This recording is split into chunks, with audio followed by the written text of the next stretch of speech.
If I hadn't started Krumping, I would be in jail for sure, or I would have got caught up in something that would have me killed very early in my life. Because I was around drama and violence, but dancing always kept me away just at the nick of time. I didn't have friends shot and killed. People that used to Krump in the DVDs, shot and killed, shot in the head, gone. Carrying his cell phone, looking at Krump footage on his cell phone, somebody walk up, shoot him in the back, gone. Just happens like that. So I know if I wasn't dancing, I wouldn't have had anything to keep me from the bad things. And I'm sure I would have fell victim to it. So jail or dead, that's where I would be. It wouldn't be no tight eyes, no nothing. And I know that for a fact. Krump is all people have sometimes. So when they dance, that's all they have. And if they don't feel like they delivered or they did what they wanted to do or you didn't feel it, you come down hard on yourself. It's like, man, this is all I have. What stopped me from getting to that level? And they come back.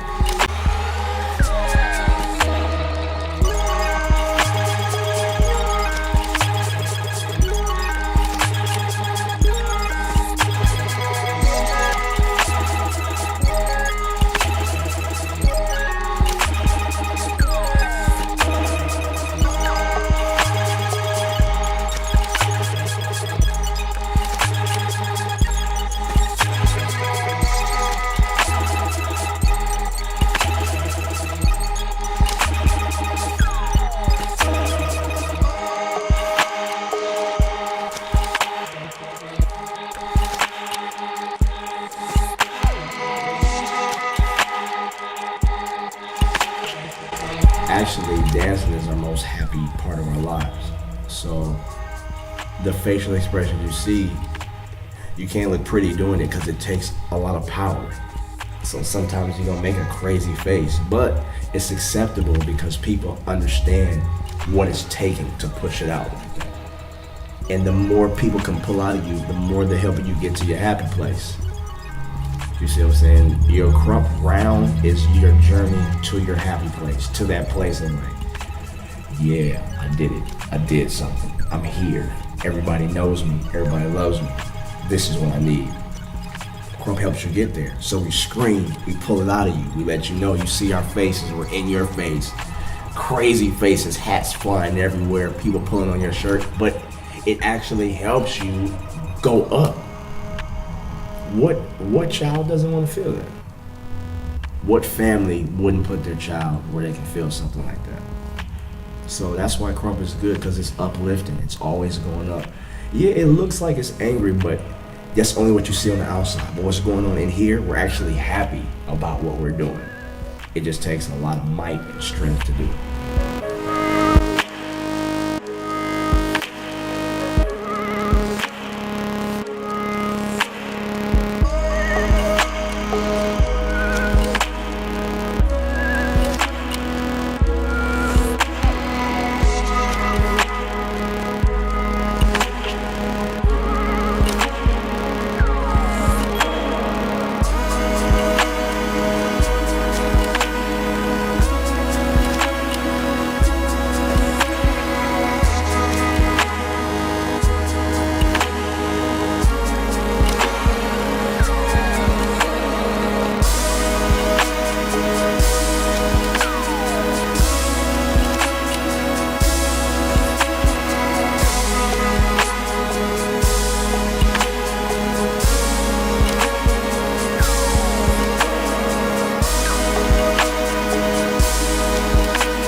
every culture, every style of dance has its own, something they could call home. EBS gave Krump something we could call home.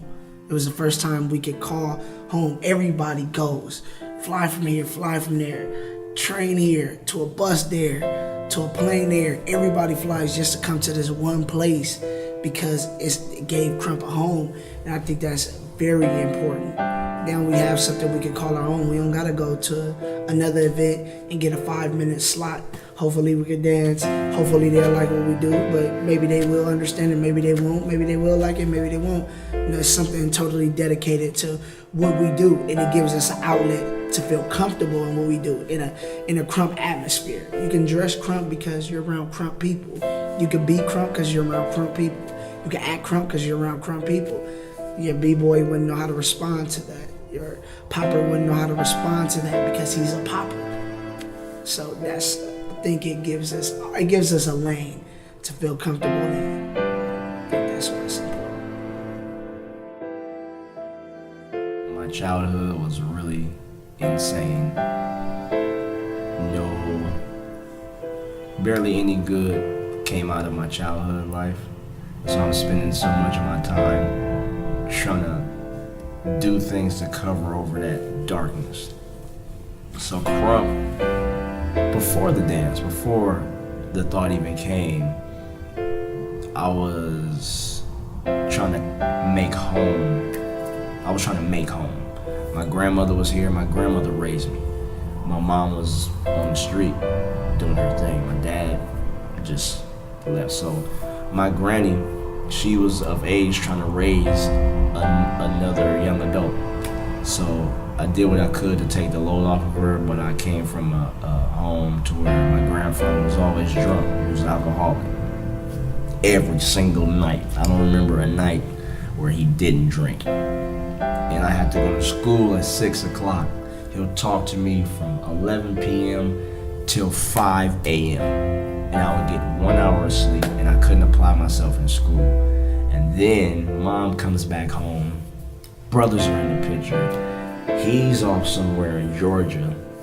So we had to spend time away, and then we end up not even knowing each other until Krump. He comes back, fights happen. I get shot by my grandfather trying to protect my mom. It's darkness, so I had to find somewhere to go. So I just used to find friends, hang out with my friends, and make up dance moves. Go to dance class. I feel happier when I'm dancing than when I'm at home, so I would stay later to rehearsals than what I needed to. And they would build the sets for the plays that we would do, like the musicals. I would just stay there because I liked it better than home. So I kind of grew up in the performance scene. So when I Krump, for me to put on that person, it's easy because I always had to mask something. I always had to cover something. But what Krump did, how it changed me, Krump is actually me. And I can finally show you who I am. I can show you. My name is Cesare LaRon Willis. Before Tight Eyes, that's my name. You can see him, as well as Tight Eyes, because of Krump. And that's how it changed my life. It made me, I'm comfortable showing you who I am. Flawless scars, I'm comfortable. And I'm kind of happy about it. Because without that, I wouldn't be here. My inspiration comes from different things. When I was younger, I just wanted to be tight. I used to watch a lot of Michael Jackson and try to figure out ways to interpret music how he would. This is before Krump music and all of this. We were dancing to hip hop or whatever sounded cool at the time, man. I moved to New York and I kind of had a rough time making friends, being noticed. So I was always a dancer at heart. So I used to just turn music on and dance. And Krump, the idea of Krump, well, the vision of it came when I was 13. It didn't come out of me until I was like 14, 15. I moved back to LA and I found what they call clown dancers. It was Tommy the Clown. So when you got in that whole scene, it was like, yo, there's a lot of people dancing. It made you feel good. So we used to put on face paint and just try to be tight. And then when I became like the creator of Krump, the style when it came out, I became like a leader. So different things have inspired me since then, like different performers like Sammy Davis Jr., Mike. I'm inspired a lot by leaders in sports like Muhammad Ali, Michael Jordan, people that just changed the game of something. It's the Fab Five. It was like a college team that started wearing like baggy, basketball wear. People that change stuff, it inspires me. James Brown, like his music, his feeling, his ad-libs, what he would say. And over time, it became my family, my brothers, like my Krump family, how tight I saw them become. Just over the years, when I was 17, it was just about, looking cool and being cool. And in my 20s, I wanted to help people and build a legacy since I was a leader. Now, I kind of do it more, because I feel like I have a responsibility to people. I'm dancing for more reasons than just to look cool, because I've already looked cool. I mean, my mom's in the hospital right now, so I'm kind of like pushing my body to the limit. I don't know what type of surgery she needs, but she had a heart attack, and I've been dealing with that, dancing with that, and I dance for spiritual reasons as of right now, to strengthen myself. When I see people sharing in Krump, it gives me another type of strength, it's like biblical, I'm a believer in God, so I believe that as of right now in my life, I'm dancing from a spiritual place. I really don't have time to practice how I used to. I'm just going off of pure emotion and feeling. So right now it's just what I see for the future. I'm trying to just work for it right now. It's not even about people. It's about where I see the movement. If I never get the credit that I deserve, I used to care about it, but I don't care about it anymore. I just want to help as many people get the point that maybe they can carry it to a place where I couldn't. My favorite session spot, I get different feelings from everywhere. It's just about how far people are willing to go, like how far people are willing to go to push past their limits. I find myself liking that more than anything. People have sessions they're trying to show you how good they become, but people that want to go the distance to find another level, I find myself more comfortable wherever that is.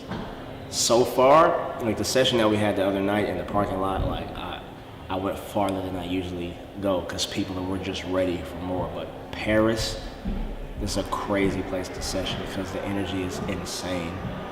I recently went to India. They're more shy right now. They have to put on a certain character, but the love that you need to push, they give that to you.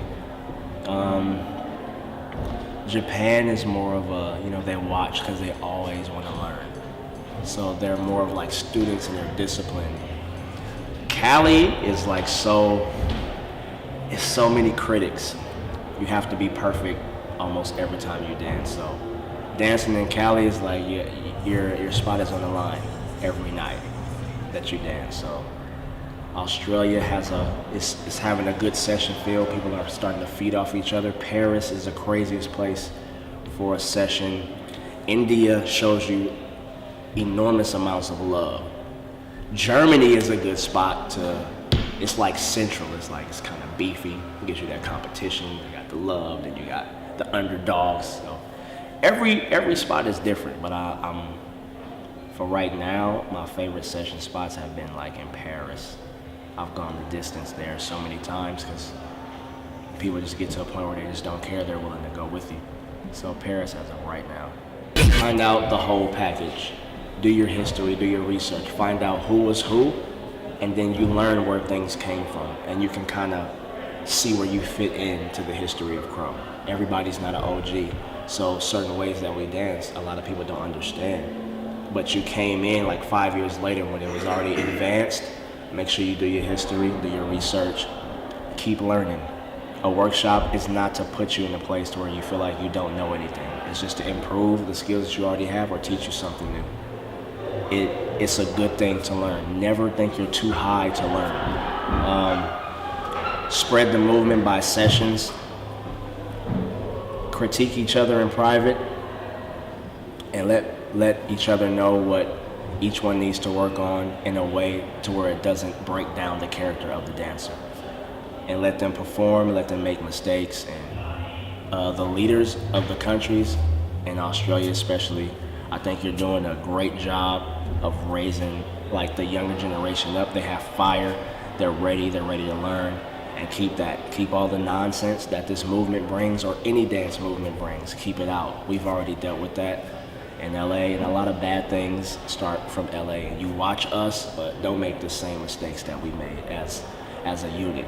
Build up the fams, build up the skill, put on shows. Don't be afraid to go to auditions. Don't be afraid, because we bring something totally different, and you have to have confidence in that. The more confidence you have in it, the more believable it is. And I will always be right here. I'm not going to stop dancing. If I can't do it with my dance, I will do it with my mouth. Like my presence will be known, and I'll always tell you what's new or what's coming, what I think, what I believe, and let's see how far Krump can go, because it's bigger than me. It's bigger than the creators. It's bigger than the ones that first started doing it.